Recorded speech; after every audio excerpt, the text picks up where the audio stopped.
Welcome to Squatch-D, where the truth is first before all else. Join your hosts, veteran investigator, TV personality, and author Steve Kulls, and from the Kentucky Bigfoot Research Project and the Kentucky Fried Fixes channel, Chris Bennett. Sit back and prepare to take yourself on a journey with the longest-running Bigfoot podcast, Squatch-D. Here are your hosts, Steve and Chris.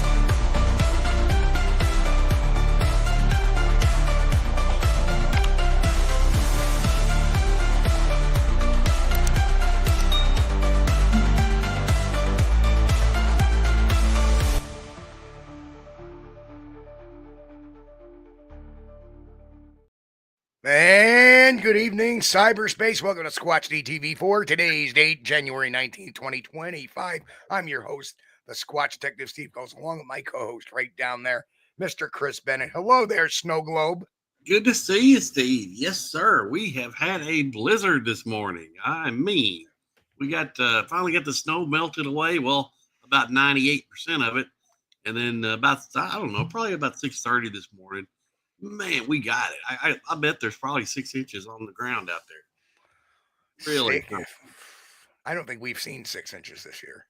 This is really something for Kentucky. I mean, this is, I think with 2014 or something like that, we got a foot of snow or 16 inches of snow, and everybody was like, oh my gosh, And I'm like, what happened to global warming?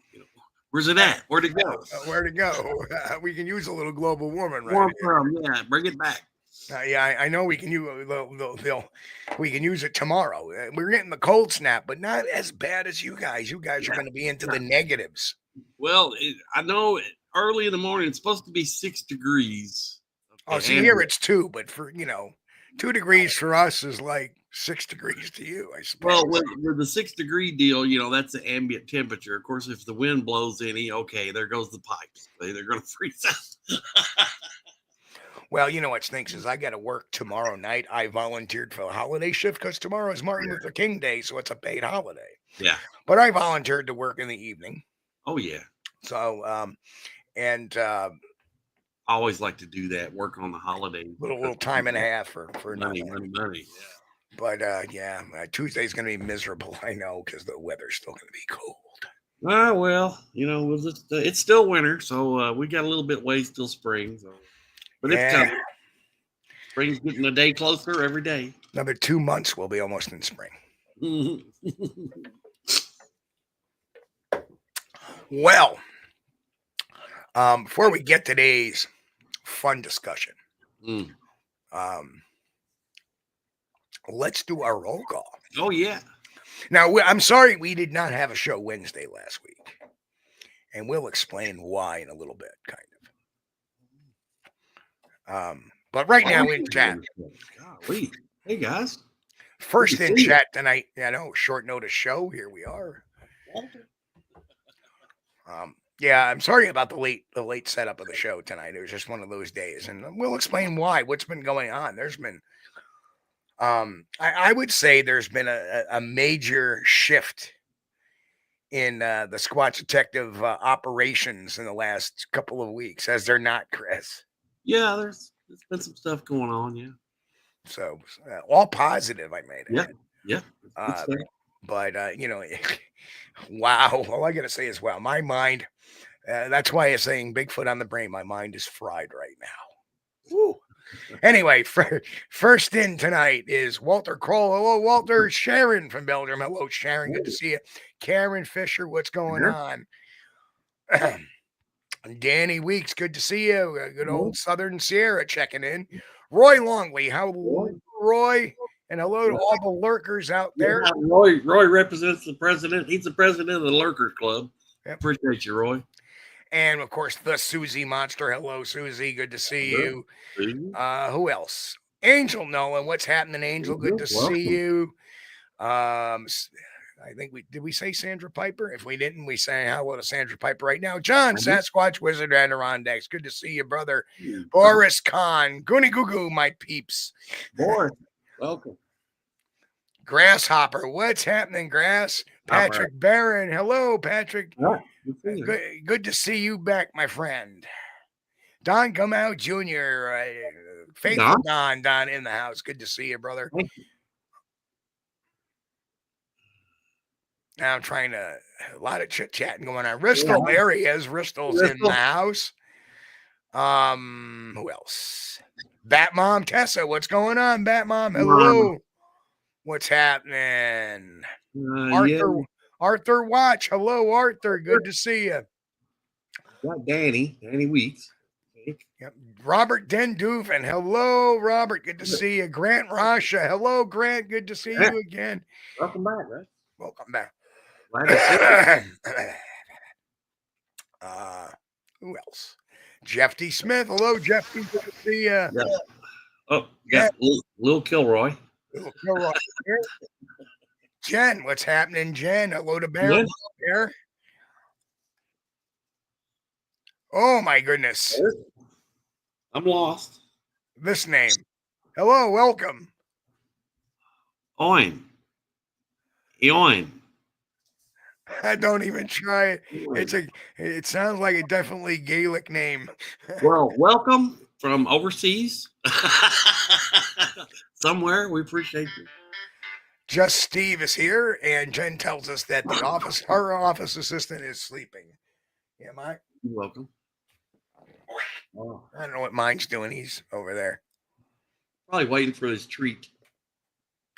Oh, really? Wow. Tessa. Nikki, what's going on? Hey, Nikki. Good to see you. So, traveling with Jim. Hey, my good friend Jim Lansing. Hello, Jim. Good to see you. Yeah, man. So, hey, Nikki, how are you? Good to see you.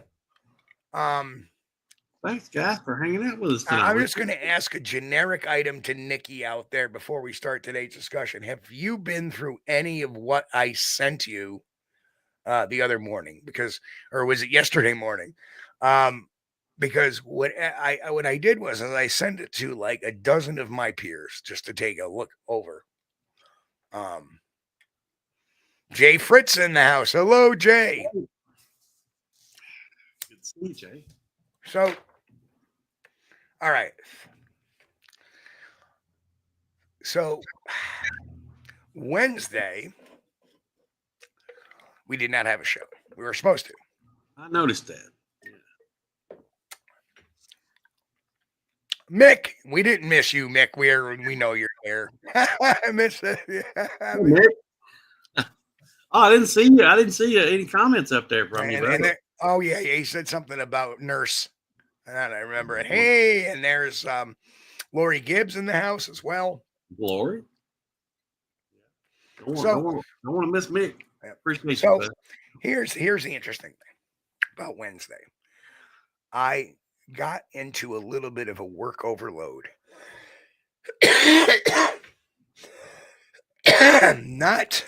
Hang on a second. Oh. Cough break. There we go. Now you ever get a cough where you get a lump? Anyway, I got in a real work overload on Wednesday morning. And I worked on it until this issue until it was time to go to work. And by the time I got to work, I realized that I am so fried by the day that I really was talked out. I was thought out. And that's the reason why we didn't have a show. I was just beat. And there's a good reason why, because how should I put this, Chris? I've been working on a little bit of a project. Probably one of the biggest projects I've ever endeavored to do in my life. The creative juices have been flowing. They sure have. And that's why the title of tonight's show is Bigfoot on the Brain. Because for the last 2 weeks, and I haven't had a creative spurt like this in almost a decade. 10 years ago when I wrote What Would Sasquatch Do? I was really the only one clamoring in the Bigfoot community to use primate habitation to help us find where these things may be. Look at your sighting reports, coordinate your sighting reports, what kind of, and base it not on the type of sighting, which still being done to this day, that has fallen on deaf ears. And we wonder why the ball doesn't move down the field, as one of my former friends always used to say. Why don't we move the ball down the field? Well, I'll tell you why, because nobody listens. If people had stopped classifying Bigfoot sightings like UFO sightings, by what people are seeing, no, let's base it on the behavior of what is being observed. Yep. That will tell you what kind of potential habitat you're dealing with. Because unlike just a physical anomaly, something that is two-dimensional per se, you're dealing with something dynamic that has patterns of behavior that we can attribute to the primates. And when we put those together with what people are observing, provided that the sighting is a credible, consistent report, we can apply that to a larger data set or a regional or a local data set, which in turn will put you to where these creatures are frequenting. So your chance of recidivism is greatly increased. Instead, when I first got into this business, this foray into the mysteriousness, this rabbit hole of phenomenon, I tell you, Chris, tonight, I'm on tonight. I'm on this whole rabbit hole of a phenomenon. We used to go and chase the roadside crossing. Oh, there was a roadside. Let's get out there. Should we go out there and stake the road out? Maybe it'll come back. But we had no basis or any theory, or we were basing that on just wishful thinking. We weren't basing that on any fact. We weren't basing that upon any data. Yeah. Maybe it'll come back.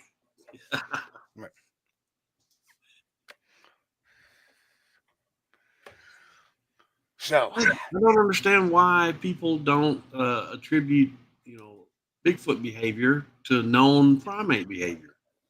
I don't understand why they don't feel that there's a correlation there, or they don't consider the correlation. Right. Like you could gorillas and chimpanzees, they have a certain home ranging area that they tend to live in.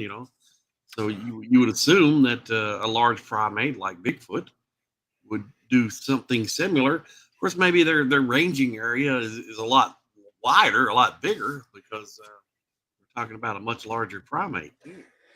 But, it makes sense. No, the important thing, Grass, is to study where your more aggressive behaviors are, because those are territorial behaviors. Start mapping your sightings by the types of suspected habitat based upon the behavior in a sighting report. If it's acting aggressively, that's a territorial report. The territory is essentially where you want to be. But in order to correlate a territory, you have to have several of those types of encounters in one particular area. Right? If you just have one and then you don't have any others to correspond to that, you may have something called the foci activity that may have where behaviors can vary. See, we have one that's very passive, we have one that's very aggressive, and then we have the one that's right in between, and that's the foci of their activity. Because, if a Bigfoot is just getting a drink and somebody comes along, it may just walk away. But if a Bigfoot is involved in taking care of juveniles, per se, or giving birth, or a birth is being taken place nearby, guess what's going to happen? It's going to get a little bit aggressive. So the foci activity area can vary depending on the circumstance. So again, we have the passive one, the aggressive one, and the foci one. So in order to figure out what's going on, we need more than just one event to tell us. For example, Whitehall, Route 4, you have tons of roadside crossings, which is very passive, very, no type of aggressive behavior whatsoever. It's a home range, very plain and simple. And that makes sense because it's not going to live on the road. It's not going to live near the roads. Bigfoot is elusive. They're smart. They want to stay away from that particular area. So people have been wondering what I've been doing. Well, I'm going to just show part of it.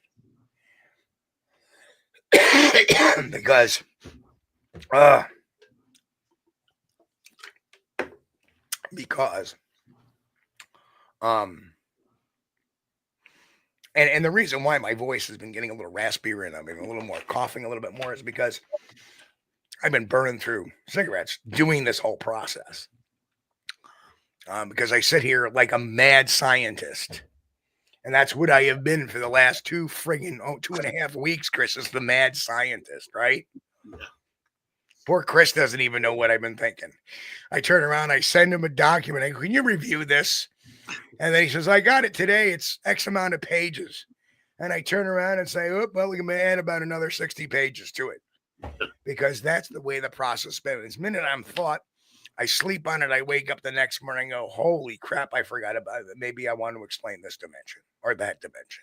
But what am I doing? Right here. Every answer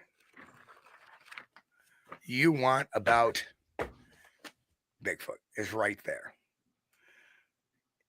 But it's done in a very unique way. Wouldn't you agree, Chris? Yeah.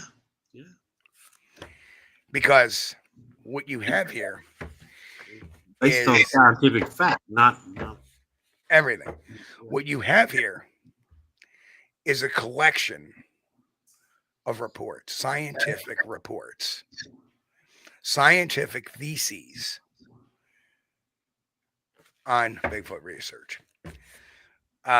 My bibliography, I think, is up to almost 300 entries from my references to this book. There's almost a reference. Well, there's almost a reference for each page of the book. Front, cover to cover. So there are multiple references per pages of most of the writing. That's more like a scholarly paper there, Steve. Yeah. There's going to be a lot of good facts in there. Facts from sources that you would not even believe, what's been drawn on. There are facts drawn from every type of book you could conceive. This is going to answer. I'm trying to make it so if you have a question, there's going to be a scientific document in this book about that question. The arguments that I make in this book are very hard to beat. You have a skeptic.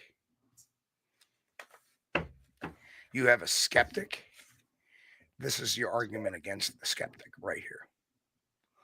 You want to learn something. You want to learn why I say what I say. And truthfully,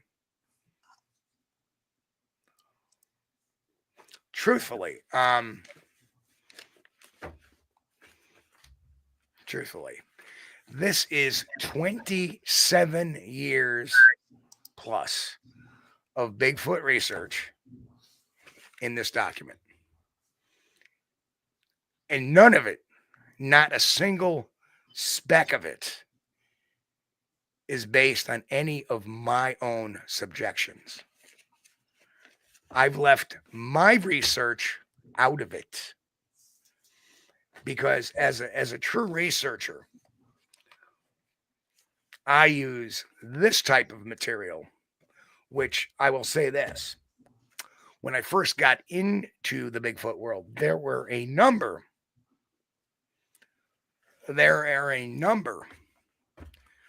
of scientific documents out there. And a lot of people go, what?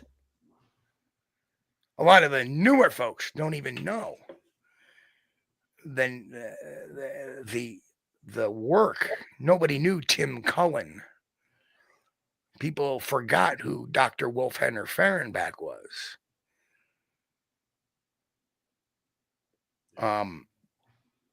Dr. Leroy Fish, Dr. John Moyinzinski, Dr. John Napier. Thank you, Danny. Oh. Thanks, Danny. Appreciate it.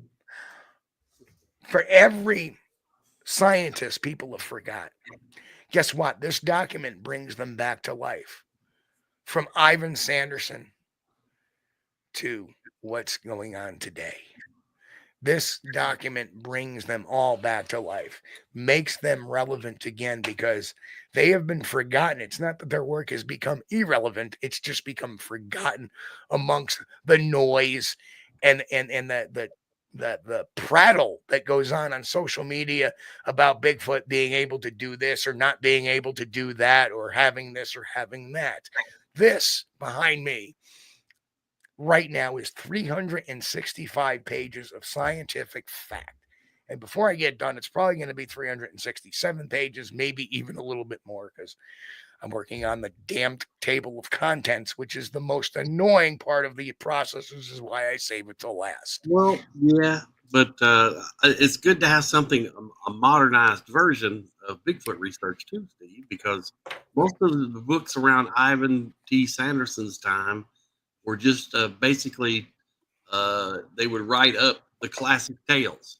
Right. And there might be a little bit discussion about that. And if they did some investigation of their own, they would discuss that. But it was basically, everybody was saying the same thing. So right now, the office assistant is wanting to leave. No, he's just peeping under the door, see if anybody's out there in the hallway. That's what he's doing. Peeping. Our Yorkies do that here. We got a door at the top of the stairs. No, he's not peeping. He wants out. Oh, he won't go. So that's what's been going on. And if anything, it's kind of put a fire under my ass a bit. Because when I was a young researcher, those scientific papers, and they weren't even really written necessarily in scientific format like I've written these. They were written more as like an abstract type of article, but it was based on science, which I thought was wonderful because important sighting encounter reports are great, right? They're cool, but you're not there. And and these people were putting some of the puzzle pieces together. Well, now I have that. Not only do I have that, but in a couple of short months, I'm sure it will be available to everybody else for a minimal price.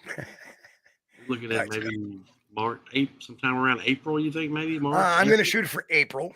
There is a tomorrow morning. I'm going to send out a copy. I'm going to finish up the table of contents. I may have about another 20 pages in my head, which it's like every time I put it down. Well,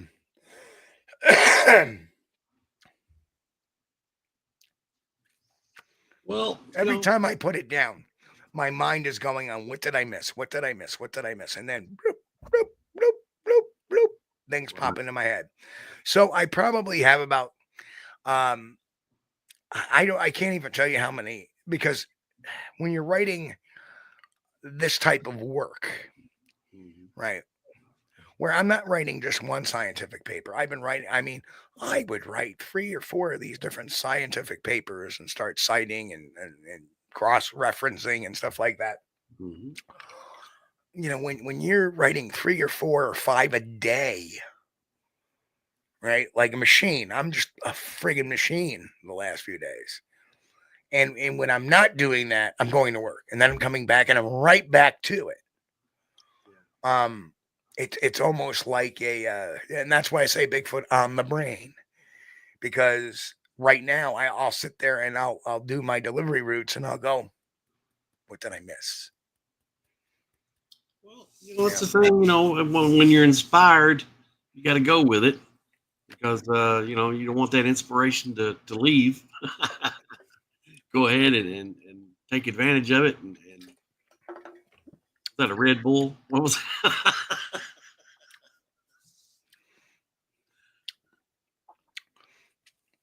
Now, mind you, this isn't going to help you find Bigfoot. Right? You know what'll help you find Bigfoot? This right here. That'll help you find Bigfoot. Oh, yeah. Right? I've spent the last, when did I write my first book? 2011. 2011 was my first book. Now we're 13 years down the road. And I've basically written, I wrote the Sasquatch Playbook, which gave a lot.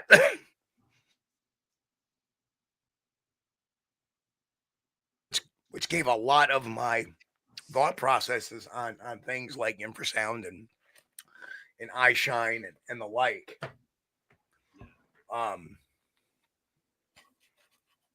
It gives a lot of thought. This is through a different spectrum. This is purely a scientific thing. And through that, when you look at the raw science and data, sorry, Granddad, I didn't say nothing will ever. There's only one thing that's going to make you find Bigfoot, and that's your 2 feet. Your 2 feet will help you find Bigfoot. That's the only thing that's going to help anybody find Bigfoot is their 2 feet. Because if they don't get out there, they're not going to find what they're looking for. You gotta have a good area too, Yeah. But I have I have written a paper on the advent of artificial intelligence and its use and its ability to greatly assist us in the search for Bigfoot as far as a research and statistical type of process.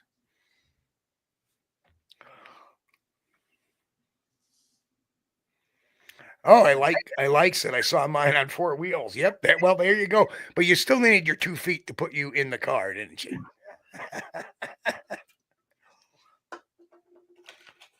Well, there's a lot goes into it. You got to research your area, unless you just have one of those by chance sightings, like you're going to work one day and all of a sudden Sure. something runs out in the road. That's happened to people before. Or in the case of our good friend Pat Collins, on the way home from work, Yeah. there was one dawdling across the road in front of him and somebody else. Yeah. Somebody's jingling me here. Well, yeah, sometimes. Speak of the devil.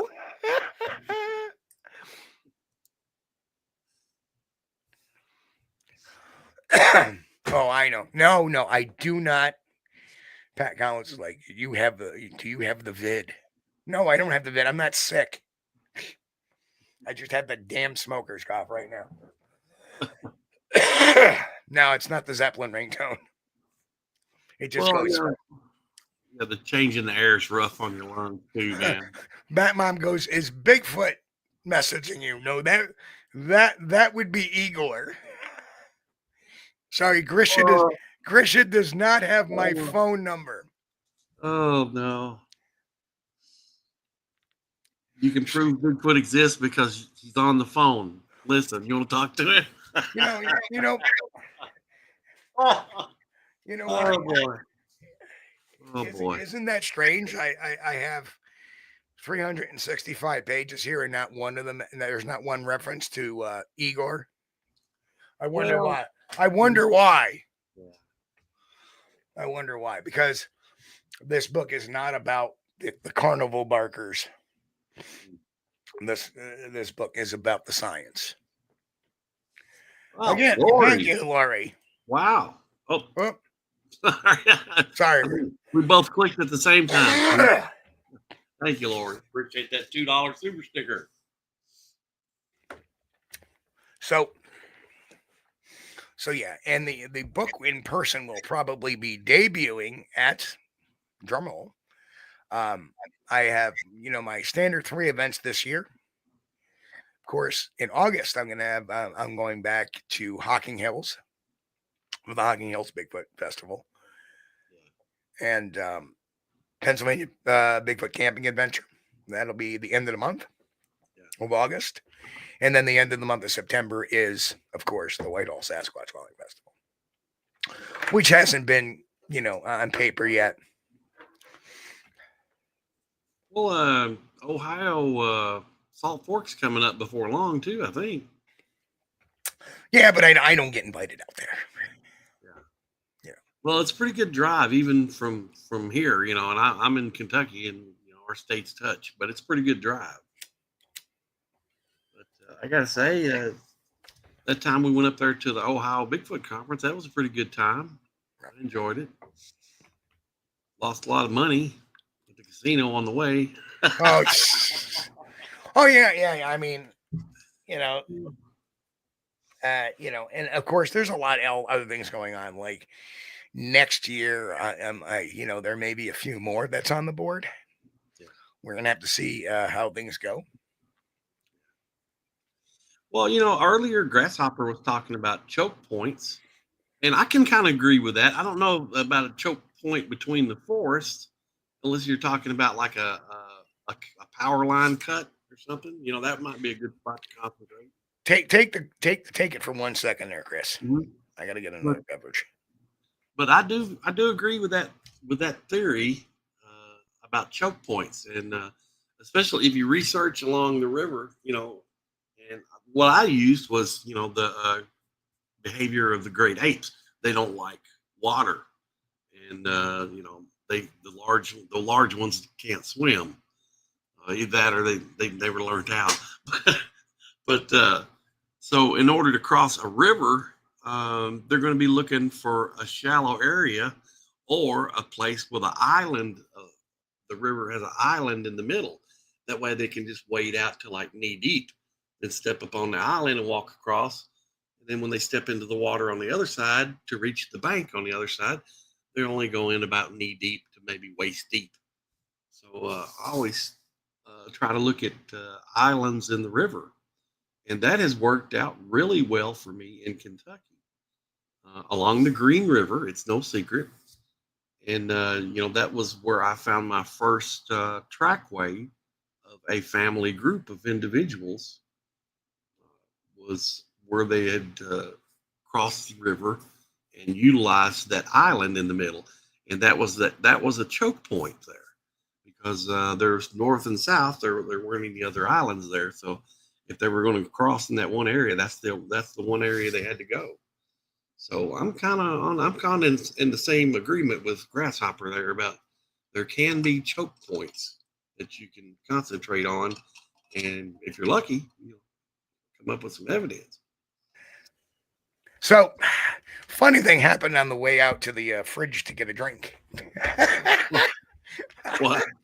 Okay, so the wife is watching a podcast, and she likes, and of course I watch it a lot of times. She likes watching Neil deGrasse Tyson a lot. Yeah. So he's got a guest on, and the guest is in front of the camera like this. Yeah. And I'm like, oh, I know what the problem is there. I go, boy, she needs to sit back. But then again, the Bills won. Look at that. Hello, Buffalo. The reason why she's sitting there is because she got a bad microphone. Yeah. You get a good microphone, you don't need to be up there to talk to it. Right. But because this one I can actually sit back, even like back here, and my level is no different. So, and it drowns out all the background noise. Some of the Neil deGrasse Tyson stuff, like when he's on a show or something, is pretty good. But when he gives like a live talk, a speech or something somewhere, does a presentation, he's kind of, he treats the audience kind of like their children. And talks about the most, Well, common things like. I think part of his charm is he tries to talk simple because there are children a lot of times in his audience. Yes. Now, Grant, I'm not talking about his politics. Yeah. He gets a pass on that. But he oversimplifies a lot of stuff, and coming from a genius, it's kind of annoying. But now, if he's on Discovery Channel or something other, usually he's pretty good. Yeah, well, that's pretty scripted too. Yeah, it is. But I will say this: in his own podcasts that we watch, he doesn't speak of politics on those. Yeah. He's like us. We don't talk politics here. It's a lot different too. I mean, when you're scripted versus unscripted, it's a big difference. Big difference. Right. Like when I do my videos, I kind of ramble some because they're all unscripted. Now you see. Now.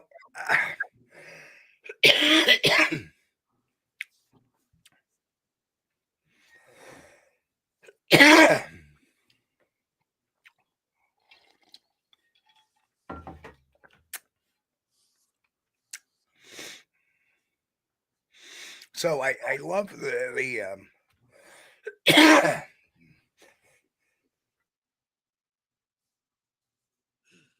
we're going to cut the show at an hour today. Yeah, I hope I still got internet by the end of the show. We've got well, it was still snowing when I checked. Last time I looked out the window before dark, it was still snowing. So I don't know. We may have another inch or two out there, but and the temperature, is supposed to be 6 degrees here in Kentucky, guys. So I don't know where you're at. If you're in Kentucky or north of Kentucky, wherever. But when it gets down in the single digits, be careful, be safe.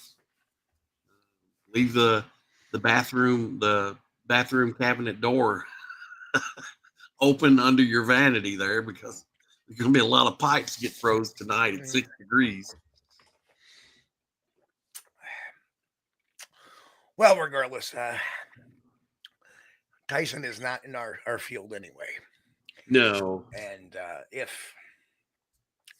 and what you're going to understand too is that the many scientists that comment on this topic that are skeptics, are not in this field either. Right. The only one that's ever spent any real time in the field, scientist that spent any time in the field, that's spoken out a little bit against it. And of course, he hasn't spent nearly as much time as any of us, was Dr. Todd Disotell. Mm-hmm. Right. I wonder if Dr. Disotell still got his cool mohawk. You remember that? Well, he's a little older now. He might have a receding mohawk. Anyway. Yeah.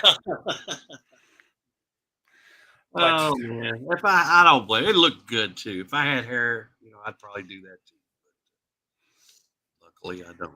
The only thing I could do is like a reverse mohawk.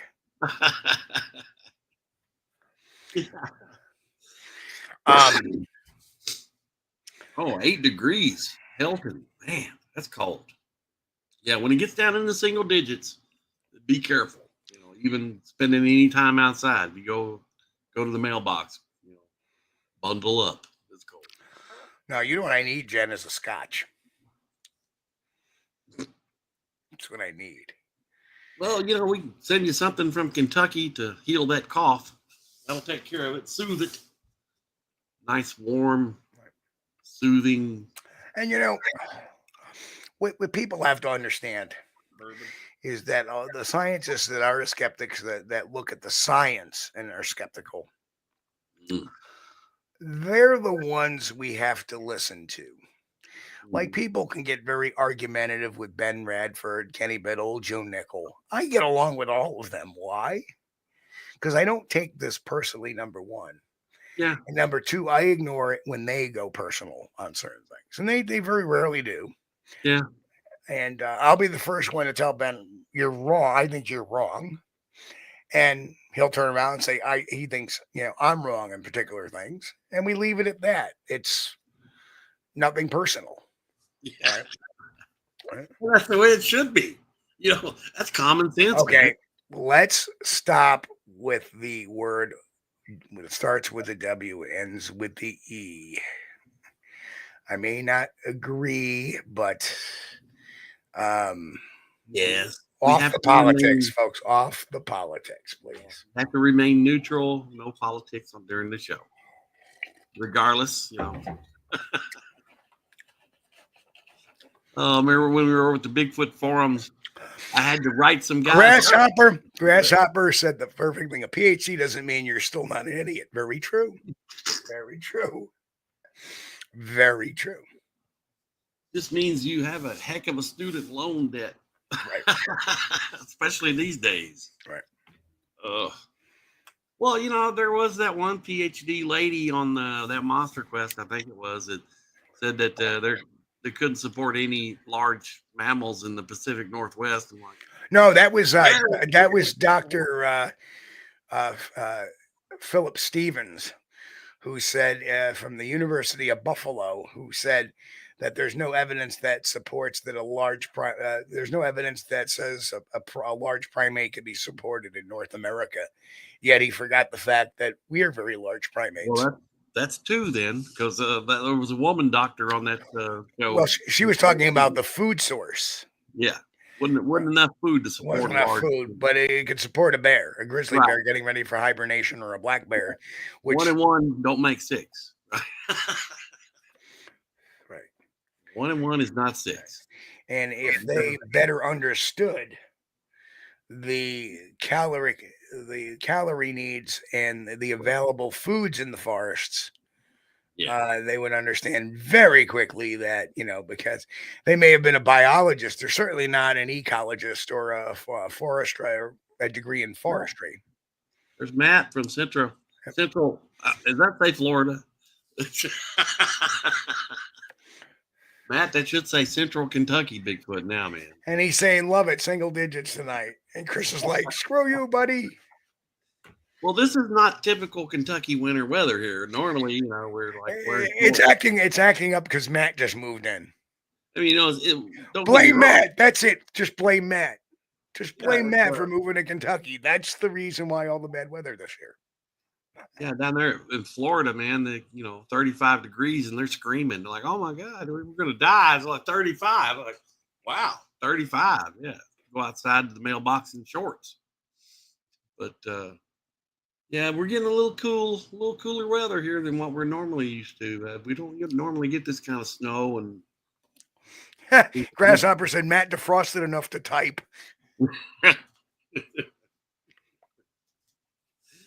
It's cold, yeah. But yeah, just hang out there, Matt. Well, March will be here soon, Matt. It's 17 degrees where I'm at here. Yeah. But March the 6th, I want to get out and head out if you're available. March the 6th. Oh man, it's nice down there. We were watching the news back in 2008, 2009, and they were talking about there was a big segment on the citrus farmers around Cape Coral, Florida. They said, oh my God, it's expecting it to be 35 degrees tonight. And that was the record low temperature they'd ever recorded. They were afraid that the orange crop was going to freeze. So they were out there spraying water on the trees. Now, from what I understand, they coat the oranges with water. And if it does freeze, it makes like a nice ice ball around them and it supports them, keeps them from busting, kind of insulates them. But, after I heard this, I told Sandy, the wife, I said, well, let's look on realtor.com and see if they got any houses for sale down there. Yeah, with that kind of weather really does is it messes up the snakes. Yeah. Well, they could do with thinning them out down there, And it puts them into like a kind of like of a hibernation stasis, hibernation phase almost, where they become very sluggish, and Yeah. it takes a little while for their, because they're cold blooded, it takes a little while for their blood to heat back up where they start having energy again. And while that happens, they get predated on by certain gulls and birds. Yeah. Well, I mean, we're going to have these single digit temperatures here in Kentucky tonight. And I mean, it wouldn't bother me none if it kind of thinned out the snake population here. That'd be fine by me. But Now the only problem, they're all going to hide under your house because it's warm there. well, the only problem is, we've got so many dang caves around here. They could go in the cave and it's like 55 degrees year round. It don't matter what the temperature is outside. They got 55 degrees in the cave.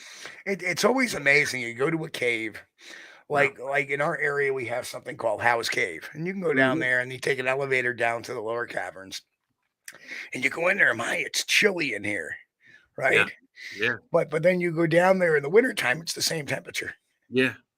right? And a lot of people don't know this, but there is a cave in Pennsylvania. I forget the name of it right now, but they have an area where, for extra fee, you get your helmet and a little light and you can go explore the lower caves. And they Right. said when you get down about a couple hundred more feet, it begins to get warm. Mm. Yeah. I And guess, people don't realize that you get to a certain depth into a cave, it begins to get warmer because you're getting closer to the Earth's core. yeah, if you went Uh, down deep enough, I guess you could. Yeah. But, and I got to say, I've walked in both those caves, the ones they take in for tours. yeah. Just amazing. And I know Helton, Chris has never been in a cave, never wanted to be either. It's really cool. It's really cool in those caves, and it's safe Oh, because dude. if they've been open for years, go down, check one out. Oh, If you're yeah. ever in the area, like House Cave is really a cool place. And in fact, House Cave, they even give you a boat ride in the cave. Believe it or not, they have a boat Yeah. ride in the cave because there's a underground river that flows in the cave. Yeah. Yeah. There's a couple places around And here. Do that. But yeah, when Sandy first came here, she had never been to Mammoth Cave, obviously, from Thailand. So I took her over there. I said, "Come on, let's take the cave tour." And I told her before we left the house, I said, "Make sure you grab a jacket or sweater." It was like 95 degrees. I gotta do that the next time I'm in town with you. I gotta take that because I've never been to the Mammoth Cave tour either. Oh yeah, yeah. You got to take the historic tour anyway. Yeah, I've been to the visitor center, but I've never actually been into the. And so she said, "What?" She was arguing with me basically. Well, it's 95 degrees. Why do I don't need a jacket? Yeah, you'll need it. You'll need it. Just carry it with you. And sure enough, when we got down there, we had she put her jacket. She had her jacket on, and I had my jacket on. And there was a lot of tourists there going through the group with us, and most of them had short sleeves on. Of course, summertime, and shorts. And so after about 15 minutes of the tour, people start talking to each other like, "I'm cold." Yeah. Yeah. Oh man! Thanks, Chris. What, babe? I got to write another chapter in the book. Okay. Well, good. But caves are fun. I used to love to, back when I was younger and stupider, I used to love to explore caves. We had a cave there on the home farm, which now doesn't belong to us anymore. Well, half of that home farm, the rest of the home farm belongs to me and my boys now. But the other half that had the cave on it belonged to my sister and my two sisters, and then they sold it. So we own that.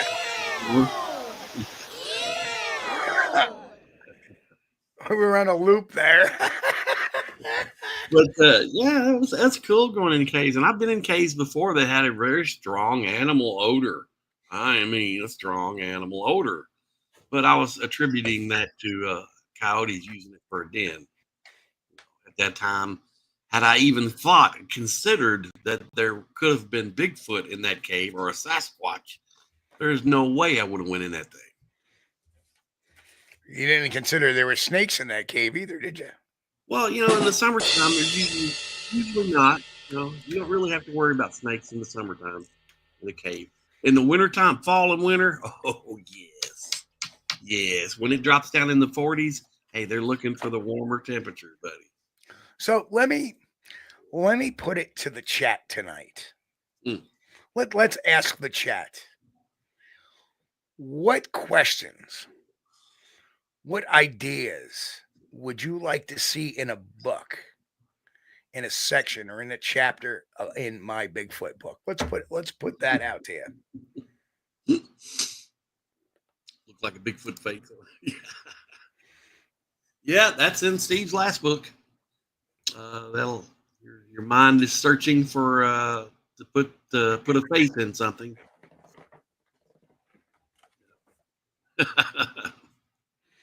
That's all covered in that one. Yeah. When you look and somebody takes a picture and you're looking at the leaves and stuff and you start to see human faces and stuff, that's your brain trying to put order to it. So Grant Rasha came up with this one. Answered. Oh. Done. No.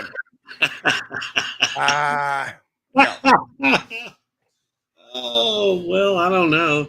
Well, that would be good. I mean, that was a topic of discussion some years ago, Bigfoot sexuality.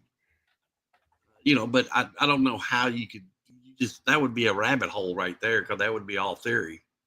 There's no way you could do any research on that. Yeah, but not again. A scientific paper isn't necessarily all on case study and research. Yeah. It could be on theory. Right. Could be. Yeah. So what I have written is based upon scientific theory. Yeah. And using what they call comparative analysis. So.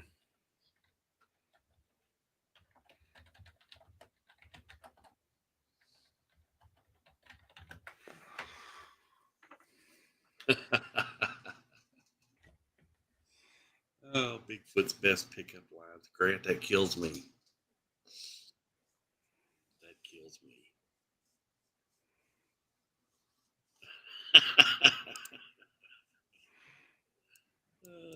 Prom dates for Bigfoot. Well, I normally avoid putting on aftershave and stuff when I go out. Oh, jeez. Here's a good Bigfoot pickup line. You must be from the forest because you've left me pining for you.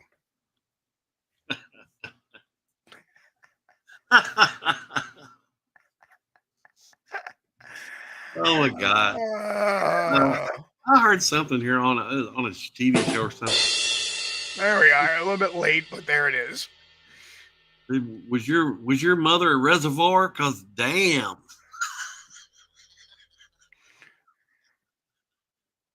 That's so stupid. Oh, God. Oh. Bigfoot pickup lines. I'm going to search some. Did you search that? Hang on.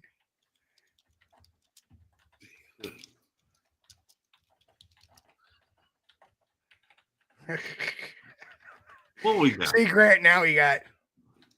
They started it. That's it. They started it. We're going to damn well finish it. Oh, wow. Okay. Oh, these are so bad. Oh, that's terrible. Oh, here's a good one. Here's a good one. Hang on. Nope. We got to get ready for this one. Hang on. Here we go.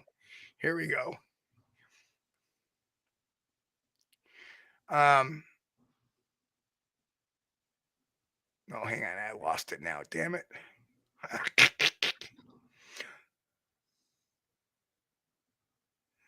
Ah, man, I lost the one. I saw. I said, wow, that was pretty funny. Oh, here it is. Sure, I'm a cryptid, but you're the mystery I'd like to uncover.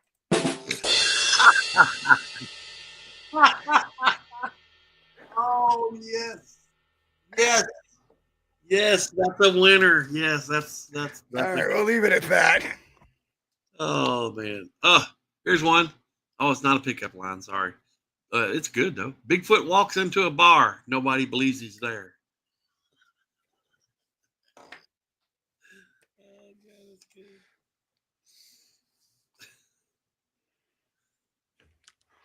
So Grasshopper asked this question: since the word primate means the first, what is the real primate, and why do we continually use the word for everything? Because that's what the genus is called, primate. That's why.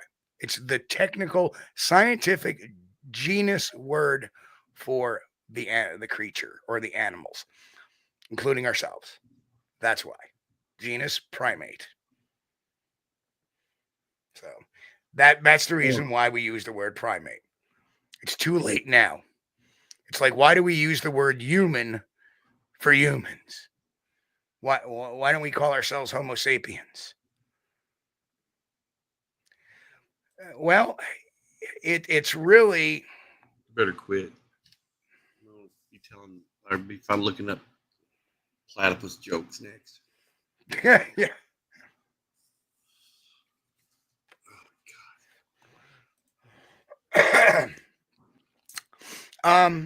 In actuality, a map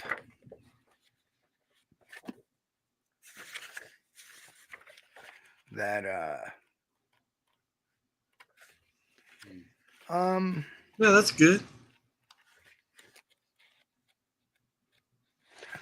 I don't necessarily have a map in this new book or that, but I do have a chapter on it.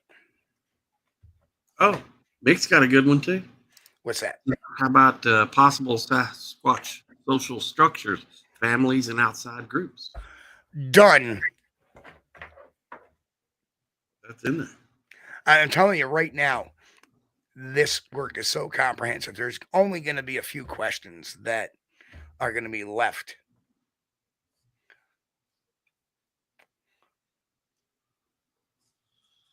Well, that's the one thing about Bigfoot. You know, you were talking about the areas that use Bigfoot in the name.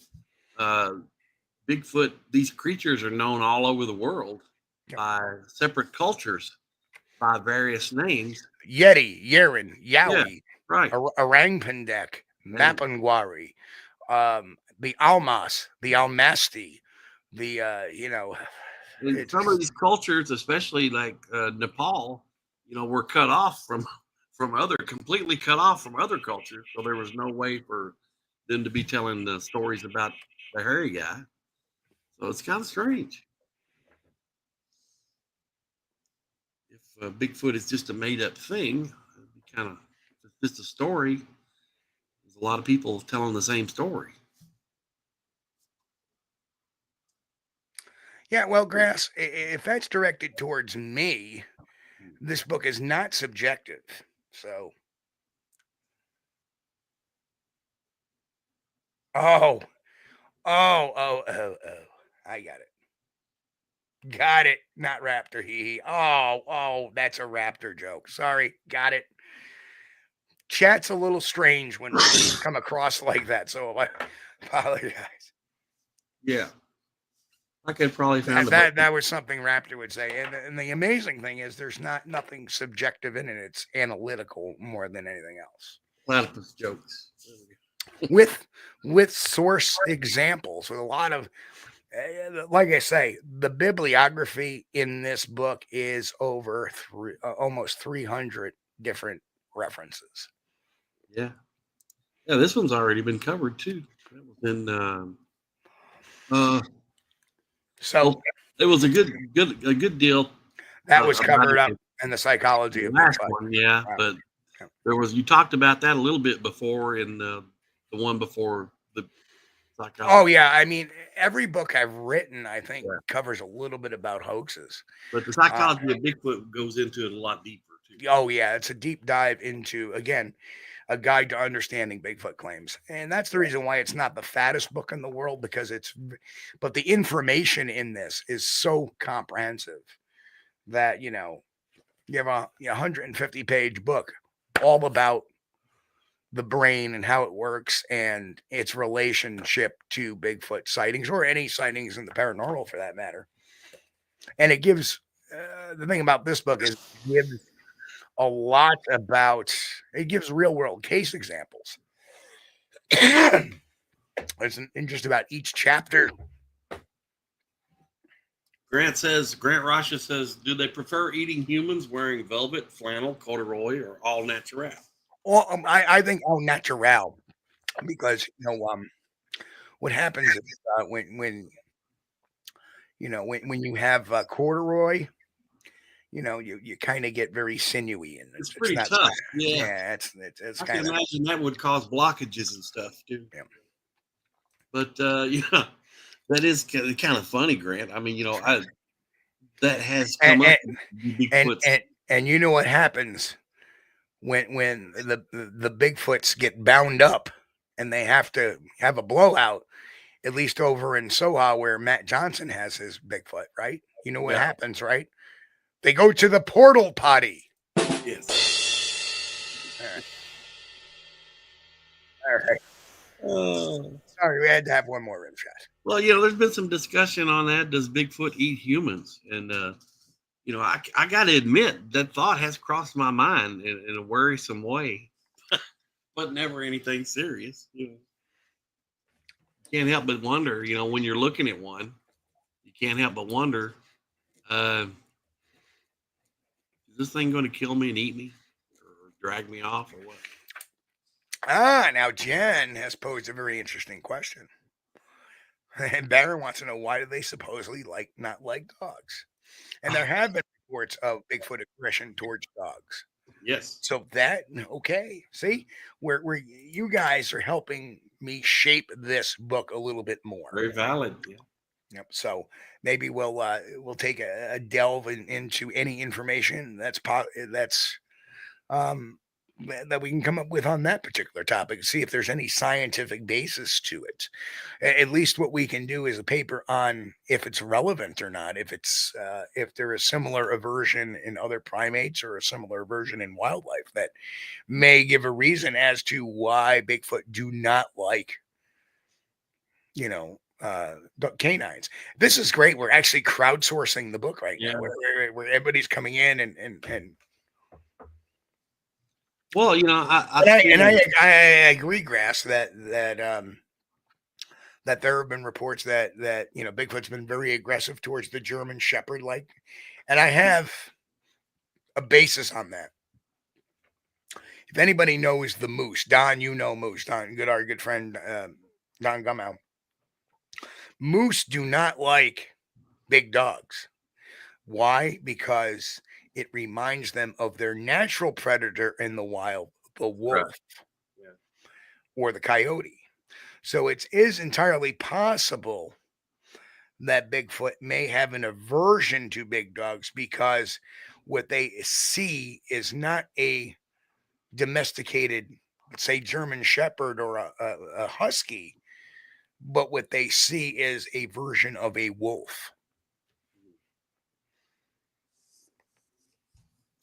Well, that's a good one, Grant. Why Bigfoot doesn't create fire to cook meat and for heat? Well, that's very simple. Yeah. For the same reason why the only great ape that does that is Homo sapiens. Yeah. I think they have a knowledge of fire. The only living. Let me correct that. The only to date, the only living primate that does that is Homo sapiens. There is evidence that Homo neanderthalensis did it, as did Homo erectus. Yep, because the Neanderthals, there were a lot of them buried under ashes. Had a lot of ashes in the graves and stuff. And that is that, again, that is the one of the fun things is that the last 6 months, you and I have really sharpened up on our evolutionary, our evolutionary types, the Australopithecines, the Paranthropus, a lot of cool stuff has been discovered in the last few years. It's been great. The whole thing about the Homo naledi And now there is another new one coming out too. The Homo Oh yeah. Homo juliensis or something like that. I I forgot. think that's what it is. Something. Julian. Yeah, something very similar. Yep. That's a relatively new discovery within the last year. Yes. That they're just becoming public with now. They had a larger head, so they think they had a larger brain cavity. Roker has a great one. You don't become hide and seek champions by starting fires and letting dogs sniff out your. But you're right. You don't become hide and seek champions by starting fires. That's for sure. Common sense. Common sense rules. Genius. Yes. Oh, that's the thing. Yeah, somebody's out. If you're out in the woods hiding from somebody, you don't want to build a fire. No, they'll see you from miles away. If they can't see you, they'll smell your smoke. I mean, unless you're in the woods in California right now. Oh, John, that is horrible. I don't know if you read that comment from about what happened to his dog. Oh, I missed it. Scroll up a little bit, you'll see it. I don't know even how to address that.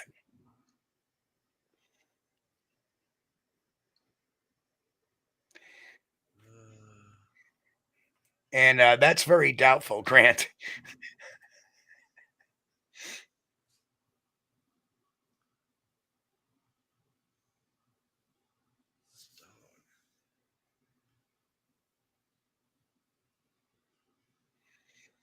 Can you bring it up, Steve? I'm not seeing it anywhere.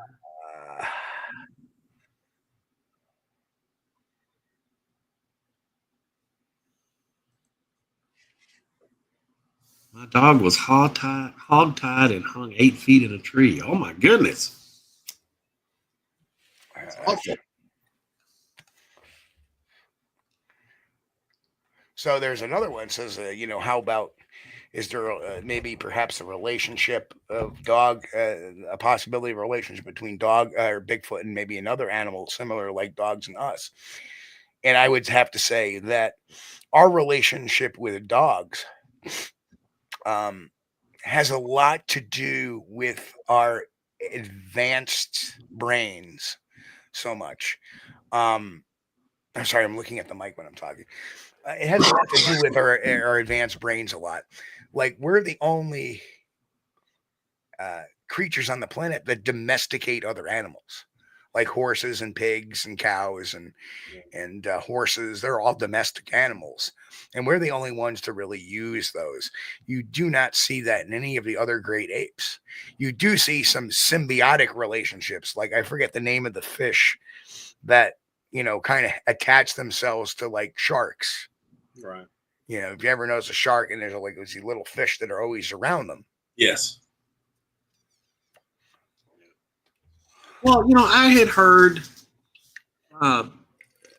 different reports, read different reports, and had discussions with people about Bigfoot and coyotes. And the discussion was, could there Thank be you, lamprey eels. Thank you, Boris. And the thing was, they were thinking that coyotes would run with Bigfoot. One report said they thought that. And, I was like, oh, my God. No, I don't think Bigfoot has a coyote as a pet. No, I don't think so. Hey, I just realized something since somebody mentioned TikTok. What, man? Well, think about it. TikTok has been shut down. So's Rick Dyer. Yeah. Well, that won't last. I think it's already coming back, though. I think they're working on it. Well, but very true. True, the human. Yeah, all those short little videos, has killed people's attention spans. It's amazing that you'll have 5. I can put a short out on this channel. It will get thousands of views, but you put a podcast and nobody's interested in sitting and learning the information. They just want this, and that's something of a younger generation's mentality, or not necessarily mentality, but aversion to. Um,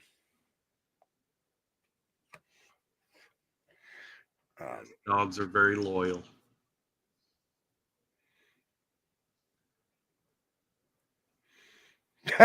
Rick Dyer returns next week, give or take a few days, weeks, months, years. Well, to be honest, I was expecting Rick Dyer to have something going on in 2024, but it didn't happen. Well, he must not have his new fake body, done yet. Well, when you deal with some of the legalities he's been dealing with, as I pointed out in our last little debate with him, kind of puts a hampering on, your ability to, let's face it. Let's face it. Okay. Yeah. You don't have enough money to do another hoax. Or something. Let's face it. Oh, I'm sure he's got enough money to do it, but let's face it. I think perhaps he's realized there are a lot more things more important in life than trolling the Bigfoot community. Yeah, I think so. Yeah. Right. Maybe he's gotten the maturity enough to do that. Well, we live in hope. So is TikTok back? I'd seen online some people were getting it back now. I think they were restarting it or something. It's back. TikTok is back. Yeah, apparently there was a deal worked out, and I don't want to mention any names, but there was some sort of deal worked out, and I think they started bringing it back or putting it back online. Well, that was short-lived. But yeah, that's the only place I've really seen him. I haven't seen him on the YouTube or anything. So. No, because he'll get bounced off of YouTube. Oh yeah. Maybe he won't. I mean, I think he has a YouTube channel, but when he goes on a rant, though, he's right. He'll end up saying things that right.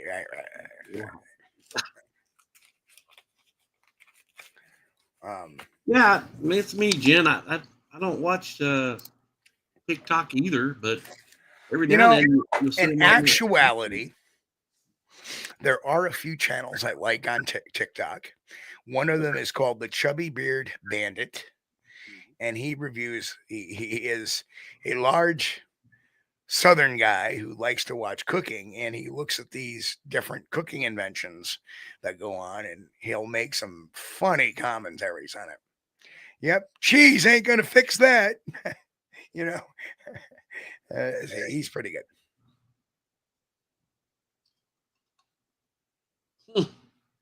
Lori said that TikTok was a recipe place. I didn't know they had recipes on there. Maybe I'm about to look at that thing. Again, but let's stay out of politics, please.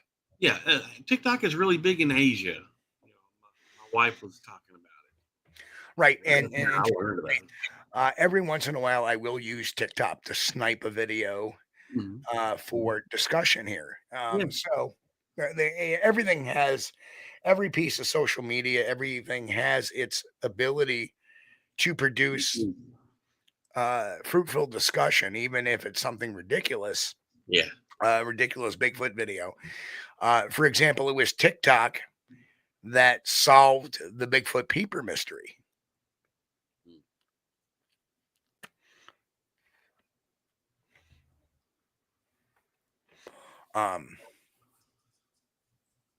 But anyway.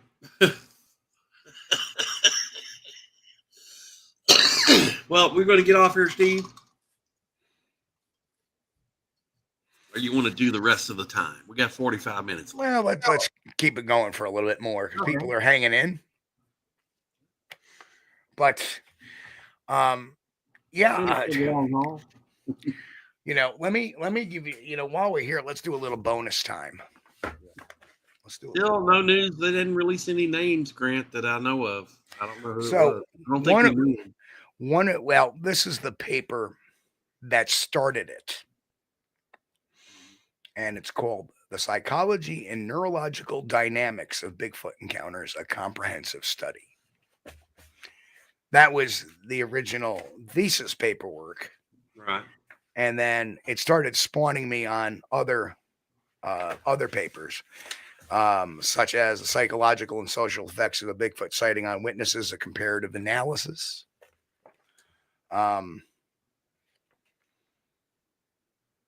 You know, everything is covered. I mean, we talk. I mean, obviously, there was the Bigfoot and dogs. That's a good one. There's another one you kind of inspired me to think about. You know what I'm talking about. I don't know if the audience caught what it was, but so there's a couple of more chapters that's in my mind. And now I thought about it too, and this was earlier. And I might as well write these down now. But there's a couple of more case studies I want to do.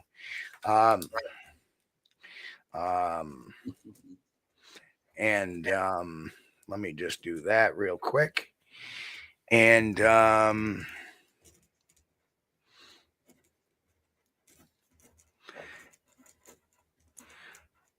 so now I have 5 more chapters to write. So that'll add at least another 25 pages to the book. Ooh. It's growing by leaps and bounds. So that makes it now the book is almost up to 400 pages if that goes in. I see a section on infrasound. I like that. Already done. I'm just glancing through it while we're talking here. Oh, yep. Yeah, and you have the 284 page version. Yeah, I got the condensed version here. You need to update me with the latest release. I'll wait a day or two, let you finish up those new. You're gonna have 5 more. And they're all divided too in different sections. Like section 1 is the biological and physiological papers. Section 2 is the social sciences. Section 3 is furthering research, papers on furthering research. So there's a number of tools, guides, dynamics, charts involved in the book that will not only be useful to a Bigfoot researcher, but say I want to pick up a book on Bigfoot and I want to know what Bigfoot is. I want to understand what a Bigfoot does. I want to understand, what's the science behind some of these stories and some of these fallacies. This book tells you all.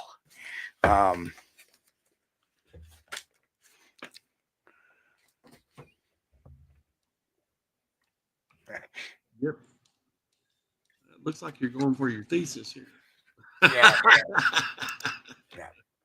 Yeah, this is a scientific. What? I didn't close out. Okay. Thought I closed out the Chat. my internet here. It's Right. like, oh no, the internet. But yeah, a lot of facts. And this is not the type of book you're going to be able to read in one day. Which, for the size of my last book, you think you could, but it's really a lot of information. If anything, over time, I've learned to condense my information quite a bit. Yeah. To make things a little more impactful, a little less subjective. Like the psychology of Bigfoot. If you notice the last 3 books, out of the span of all the books about Bigfoot, put 50 Large aside because that was about a specific event where I speak of factual knowledge. These other books are about Bigfoot in general. And each book, it gets like the first book I wrote was about my experiences, and then Bigfoot behavior and adding this is why I believe this is that. A lot of subjective stuff. The second book is using some science with some of the observations I made. Again, more subjection. The Psychology of Bigfoot was completely a non-subjective book, you presenting real world cases and case studies of Bigfoot cases. And this book is completely on the science side. Nick's got a question. Steve says, do either of you suspect that Sasquatch intelligence varies by region? If so, what would you suspect that diet has much to do with it as anything? I would not. I really would not suspect that their brain development. Remember, brain development or intelligence is based on an evolutionary basis. It's not based on a diet specific need. Normally in the animal kingdom, um, you're going to have more advanced cultures of Bigfoot than others based upon their learning experience and their based learning experience. For example, a Bigfoot in New York may have no idea what an orange is because there are no orange groves in New York, right? So why would I bait a Bigfoot with an orange in New York or even a banana for that matter? Because right, right, because they don't know what it is. They've never seen one, right? Yeah. So their intelligence is going to be based upon their experiences mainly, and that's the tipping point of most. Now, when you're talking about overall intelligence, like the ability to use fire or the ability to create complicated tools, that usually is based upon um usually based upon an evolutionary process. Yeah. Brain size, the concentration of neurons and neural pathways in the brain. That's what that's based upon. But I will tell you something. There is a surprising amount of evidence that, based on my new research, I have to step back and look back and say, I think I was a little bit wrong on that. And there is a section that in the book that talks about a certain particular physiological or biological function of a Bigfoot that I never thought that they would have that ability so well, and they apparently other great apes do, and that I was ignorant of. So I stand Well, corrected, and I'm man enough to say that I was wrong about that. And and guess what that would have to be about? That would be about the Bigfoot sniffer. yeah. But I was right in one aspect, is that it's not as good as a dog, as a Right. canine, as a bear, or Right. a um a bear. Well, yeah, But their ability to smell things is above ours, yeah, as is the other great apes. yeah. And this book will have all the science to back that up, including a neat chart, which is really But their primary senses that they use would be sight. More than likely, their sight, because their eyes would be larger and be able to. They could see the hell out of us.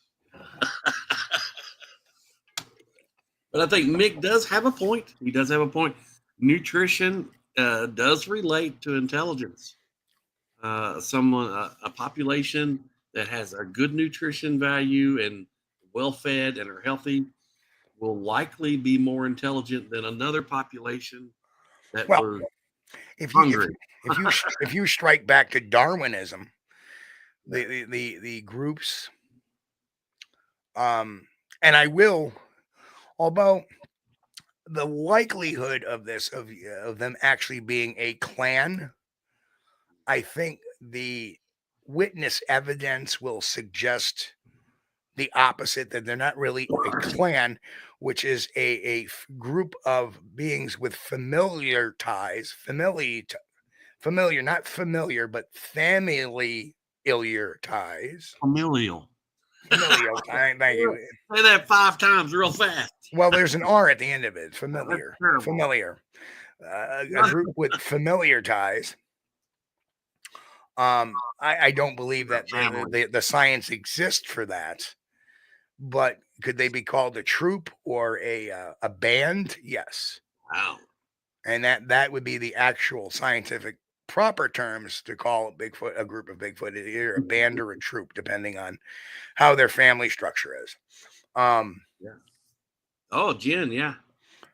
Yeah, I think they would rely on what they hear too. Yeah. Absolutely. But I think their primary sense that they make the most use of would be their again, primates use all their senses. They use all their senses because primates, even like chimpanzees, bonobos, billy apes, gorillas, orangutans, they all have much more advanced brains than a lot of the other animals, such as the ungulates, etc. They have much larger brains. They have much more neural pathways in their brains. So they have the ability to abstract think, plot, plan, strategize, all of that, which perfectly explains Bigfoot's elusiveness, its ability to do things, and its ability not to do certain things. And that's all covered in the book as well. Yeah. I believe they use their ears too, of course, but I'm pretty sure they use it as a warning. Because the first one to see you breaks a big stick, and the rest of them hear that big pop. What was that? Oh, no, Jen was talking about their. I know, Chris. I was making a joke about you said about hearing, and I was like, "What? Oh my God, Steve, killing me." But yeah, Jen's really rely on what they hear heavily, and I believe that's true. I believe it is, because I've been in an area, and when we went to that area, there were some creatures there, and the first thing that happened was a large stick, about maybe, by the sound of it, probably an inch in diameter, inch and a half in diameter, with a loud pop, a stick break. And I believe they did that to announce to the other ones there, right, that there was somebody in the area. So watch out, watch what you're doing. Mind your P's and Q's as humans around. But that's theory. Okay, it could just be a coincidence, but I doubt it. Ability not to do things. Don't we have enough people in this country doing that? It's pretty good. Second dates. I tell you what, that may be me in another year. No, God, my mind feels like it's going to explode sometimes, especially on this topic lately. And now, thanks to you guys, I have 5 more chapters to write. Good. My little scribble notes. Well, what about telepathy? Are you going to go into the woo? Already done. Okay.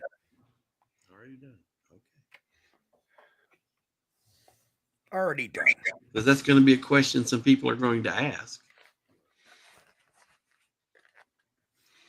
Oh yeah, that's already done. We also talk about the UFO UAP connections as well. And believe it or not, in my writing a paper and starting to cross-reference stuff, I came up with even more information that I was like, oh, that makes a lot more sense. Now I understand.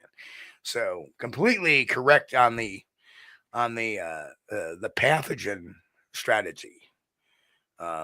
But also there's a few other things too that I did not think about.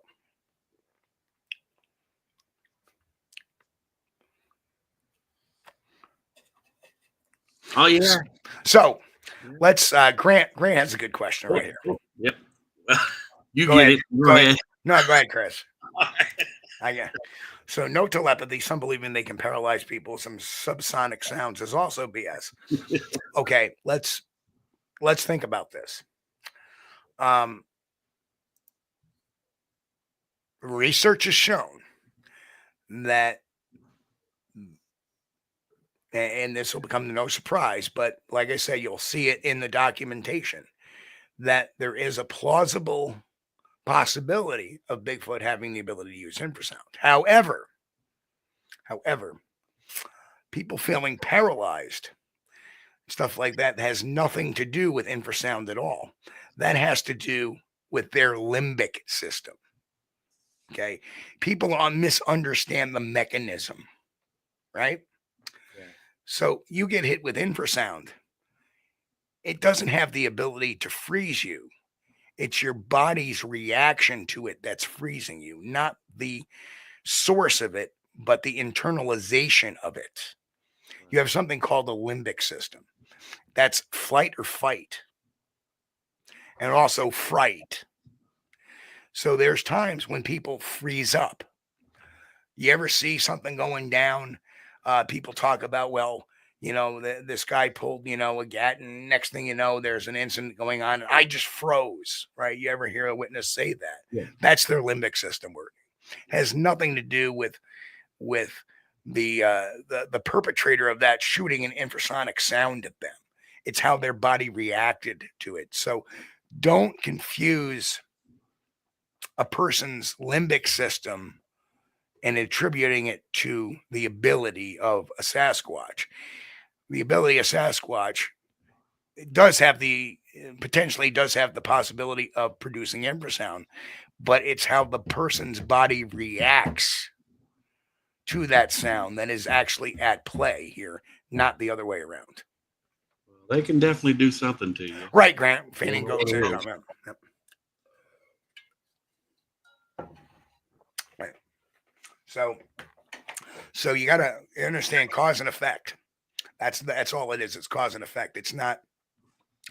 For example, if I throw a rock at you and it hits you in the head, all right, the pain you may feel, the wound that it causes, is the effect of that rock. You running away from me, so you don't get hit with another rock that I'm going to throw. That's the effect. Yeah. That's the limbic system. Pete H says, does it cause overwhelming fear and panic? Again, I don't know. Case studies have shown, yes, it does. But again, everybody is different because everybody's limbic system is different. And there's also other things like learned behaviors, the ability to compartmentalize sometimes as well. I'll give you a great example. Years ago, when I was a crew chief at a volunteer ambulance, I pulled in to the lot with my green light going and everything like that. Because in New York, we have green lights to get traffic out of the way for volunteer ambulance folks. So I'm going to the station to get in the ambulance, and I pull in, shut my light off, shut my car off, and I get out of the car and I lock my keys in my car. And I'm sitting there pissed off, looking at my keys in my car. Damn it, now how the hell am I going to get my key? And then my driver goes, hey, we're ready to go. And immediately I turned off everything that had to do with that car being locked out of it. And I got in the ambulance. I did the call. Yeah. Didn't give it another thought till we got back. So it depends on a person's ability to compartmentalize on sometimes what happens. It's why some people can go to war, come back, and not be affected by it, because they're able to put that in a compartment and leave it locked away. It's how people can separate work from home life and home life from work life. You have a bad day at home. When I go to work, again, my ability to compartmentalize is pretty good. I have a bad day at home. It shuts off when I get to work. If I have a bad day at work, it shuts off when I get home.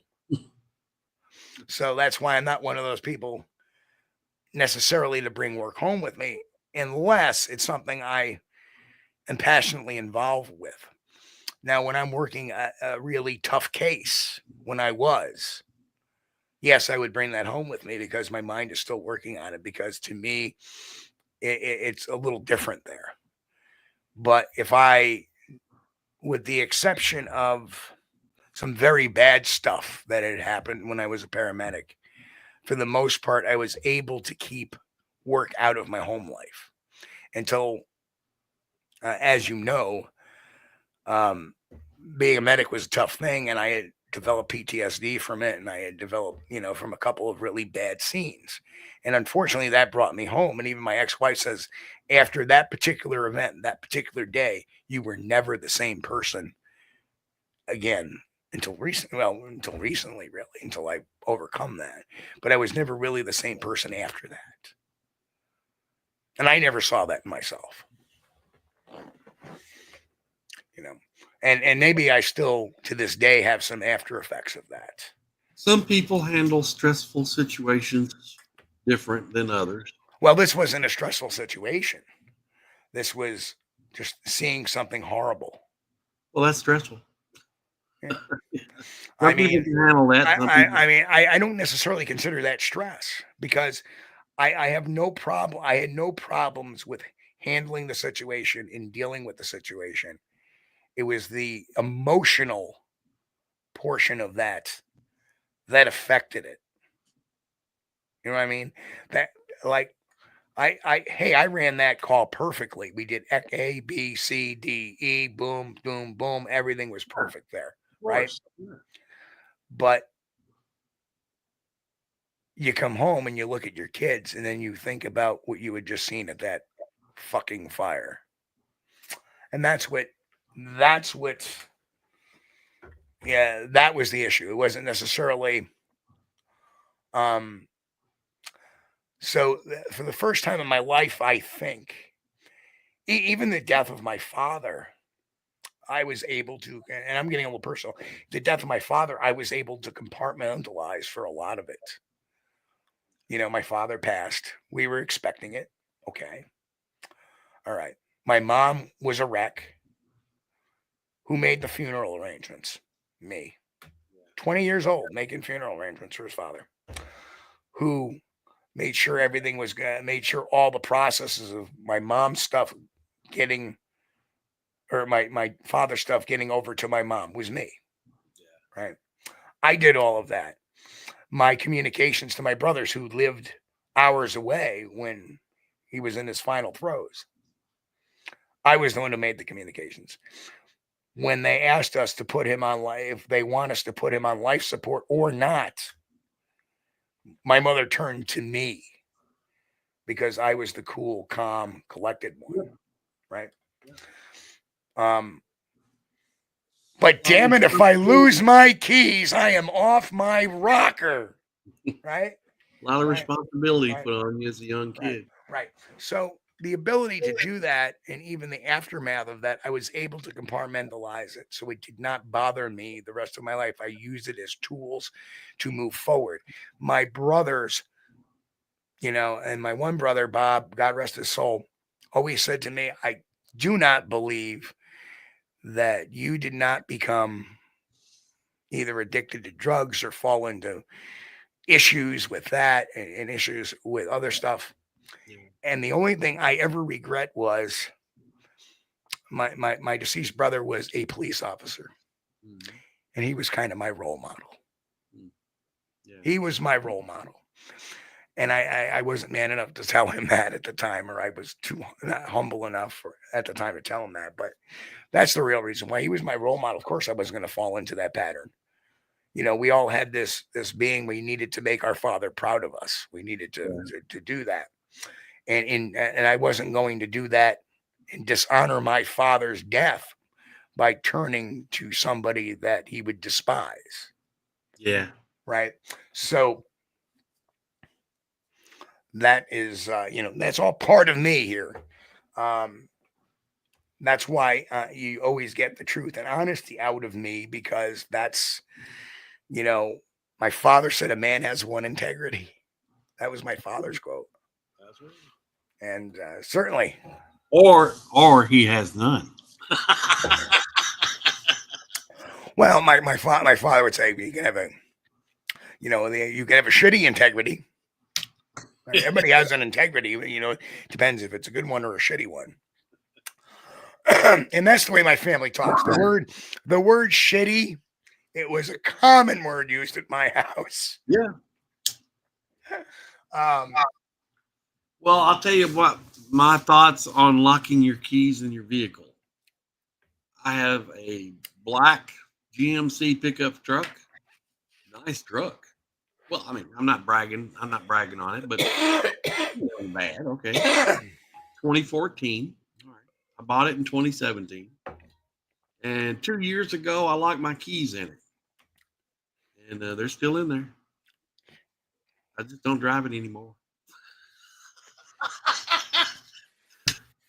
If I'm lying, I'm flying. True story. keys is still in that truck. Just break the window for crying out loud. It's not moved in 2 years. So that's how much I get stressed about locking keys in vehicles. Well, when that's your only vehicle and your only way home. I guess if I was in Louisville or something and had to get home, yeah, I would probably got a little stressed. But no, it happened at the house.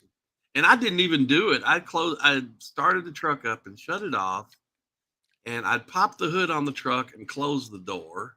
The keys were inside in the ignition. Right. And I raised the hood up on the truck. And for some reason, it went clunk and locked by itself. It's like it purposely chose to lock me out. And I said, well, you don't want me to drive you, huh? Okay. I had a Honda Accord do that to me years ago. I closed the door and I'm like, what the? I closed the door and it automatically locked. You know how I handled that one. I was on the way to work. Yeah. And I worked an hour and a half away. Yeah. And I stopped in to get my coffee. And I'm like, now I'm at the store, hour and a half away from home, 5 minutes away from work, and no way to get to work. Yeah. So they had a little corner window. I busted that, got the keys out, and drove to work. I'm like, what else am I going to do? Again, emergency situation, didn't panic, just like. Well, I'm not running short on vehicles anyway. So. No. But so anyway, that was all about. Started that discussion was the limbic system and how it reacts to things such as infrasound and other external forces, which cause the limbic system to react. You're absolutely right, Tessa. Grant said he needs to get a new vehicle because his Ford Exploder is costing too much. You know, Tessa makes a great point here. We're all wimps in one way, courageous in other ways, stupid on most days, and only understand half the days. Very true. Very true. But it's how we overcome each one of those effects that makes us human. Like if I'm stupid about something, I try to learn it. I try to learn about it. That's right. It is no sin to throw your hands in the air and say, I don't know. Right. And I don't know why people can't do that. You'll start somebody lying. You know. Did I not say today that in my research for one of the topics discussed, I learned something that hey, I was wrong on that. And I am fully man enough to admit that. Right. Exactly. Yeah. If you don't know something, it's okay to admit, I don't know. Right. I don't know, but I'm going to find out. I am, the whole massacre theory, you're wrong about that. You have no evidence for it. And you're too damned pig-headed, obstinate, and full of confirmation bias to tell yourself that, hey, I'm wrong about that. Maybe I should admit it. No, I have to cling to this sinking ship. Right. And that's what, MK Davis has done. He has besmirched his own name. Hey, Mr. Palazzo's in the house.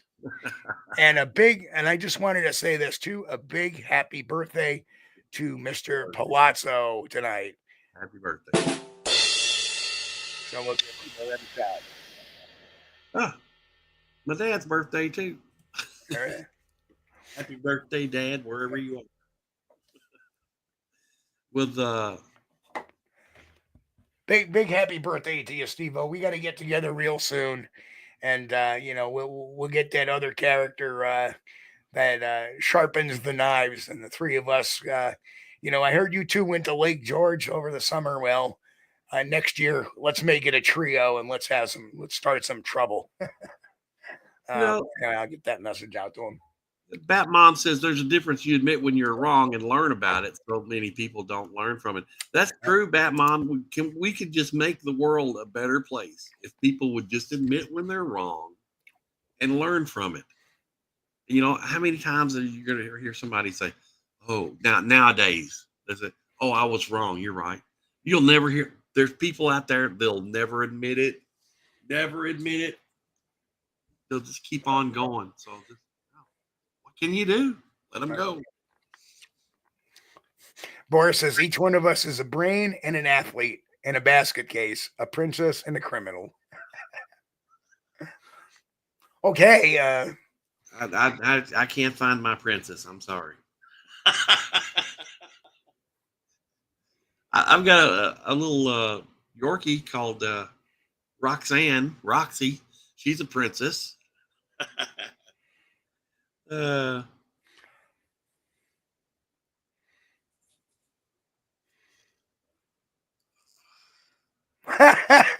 And there it is. Oh God, you mean in Phil's late George? Oh, they contain the three of us. No. No, I'll tell you what, they were my guys, my eyes on the floor when I worked at a particular place, and we would have so much fun. Well, you know, it's good to have a good time at work. Oh, we did, and you know what? It pissed people off.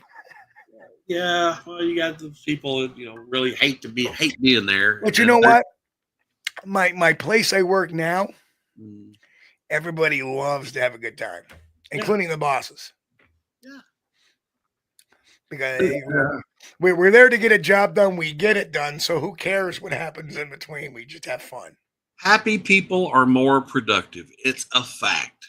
Happy people are more productive. Sure. When you got a bunch of sad people that don't want to be there, they're just doing enough to get by. And which was always my rule with my field team was, if you want to bring a girlfriend, a boyfriend, a significant other, a spouse, or both,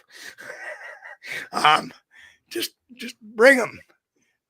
Make them part of the process, because say you have a wife that's kind of like, I don't know if your wife can hang out in base camp. She can help, she can help eat the food that we're going to cook.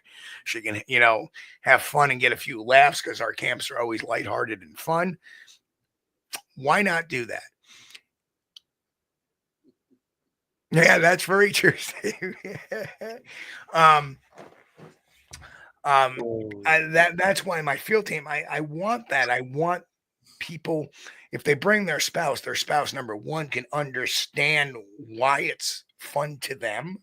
And maybe they'll find, well, that was actually pretty fun. I want to go again. So we try to keep the family unit together, or the relationships together with people in their personal lives, so this doesn't become a stigma on their personal lives.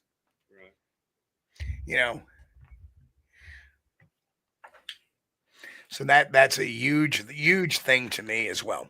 But anyway, Chris, we're at the 10-minute mark here, so we might as well start wrapping up. And we had a great discussion tonight. Yeah, it was fun. We did. We had, a lot of good questions tonight. I hope I gave a lot of great answers tonight. Got some good ideas. Some good ideas from folks to talk about. Yeah. So now, it's beautiful. It was a good give and take night. The audience gave me some ideas, and I gave the audience back some answers, hopefully some humor and some personal things about me that, people may or may not have known. But, Grant Ross says plenty of comedy. That's all about us. If you can have fun doing something, if you want to be, yes, there's the Sasquatch walking across the plain. Yes, you're here at PBS NewsHour. You're here with Steve Kulls and Chris Bennett as we speak each week. Yep. The Sasquatch. And now a word from our sponsors, the World Wildlife Foundation. No, we're not that type of show. Grant said, I learned never to give Chris car keys. Yeah, that's right. That's right. If I lock them in the vehicle, buddy, they're stuck. Jen says, is Steve going well? Yes, there's Jim as he wrestles the alligator. Now Jim is trying to ride the rhinoceros.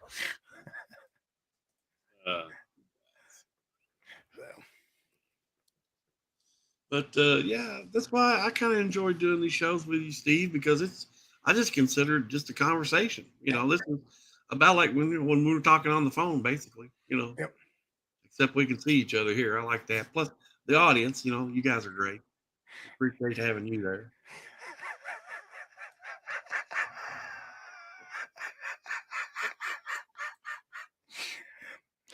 Roman Maroney never forgets a Farragon face.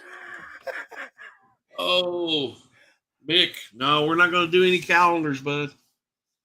Not going to do any calendars. You know, back in my younger days, I might have. But no, not even back in the younger days. It's been a long time ago. Long, long time ago. Oh, man. So we appreciate you guys coming here and hanging out with us. Absolutely. And guys, I ain't going to put a date on this, but this is coming. And it's going to be huge. It's going to be a big, big thing because I'm trying to write the most comprehensive scientific document, maybe on the topic of Bigfoot. Well, yeah, it's in the format of scientific papers. You know, it's not in the format of a novel. Okay? Right, correct. This is a collection and series of scientific theories, theses, and analysis of the Bigfoot mystery. And good stuff. No, Grant. But you know what? There will be a companion picture book. I saw a few pictures of you in the front there. Yeah, there's one from like 2007 or something like that. Yeah.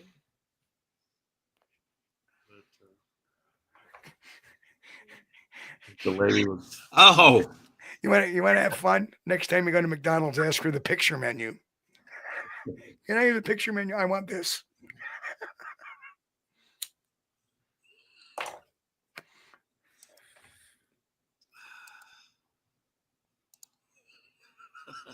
Yeah, I started it, didn't I? Bye. Go ahead. This American Pie. Oh, I can't sing. No. Oh, that was good. That was a good one, though. All right, folks. Chris, take us out here, brother. Thank you guys for hanging out with us tonight. We appreciate you. And it's always an honor to have you here with us. And I know I say this a lot because you guys are the best audience we could ever hope to have. And we know this. We appreciate this. And we're not worthy. But we're honored and tickled to death that you choose to hang out with us anyway. If it's your first time watching tonight, I don't see any new guys there. But if you go over to the channel, youtube.com/@squatchdtv, if you're listening on the podcast, hit the subscribe button, smash the like button if you hadn't already, and kind of help us out. We appreciate it. Thank you, guys. And folks, again, thank you for tuning in. We will be back this Wednesday night. As I will definitely not going anywhere near the book on Wednesday. And we will be back here Wednesday night. Until then, everybody stay safe in the weather. For those here on the East Coast and in that affected area, stay warm, stay dry, stay out of the roads if it's bad, and enjoy the folks around you. Enjoy them, enjoy your families.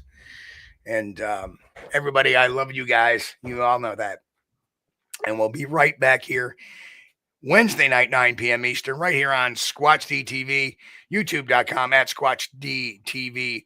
We'll catch you all Wednesday night. Everybody, peace, love, and most of all, keep on squatching. See you in a little bit. We thank you for being here with us on Squatch-D TV. If you haven't taken the time yet, please hit that like button and subscribe to the channel. And oh yes, hit that notification bell too. We don't want you to miss anything. If you really like our content, you should consider becoming a member, and it's really inexpensive and a great way to support not only the show, but honest Bigfoot research. Everyone have a great week. Be safe and God bless. We will see you all here next time on Squatch-D TV. Keep on squatching.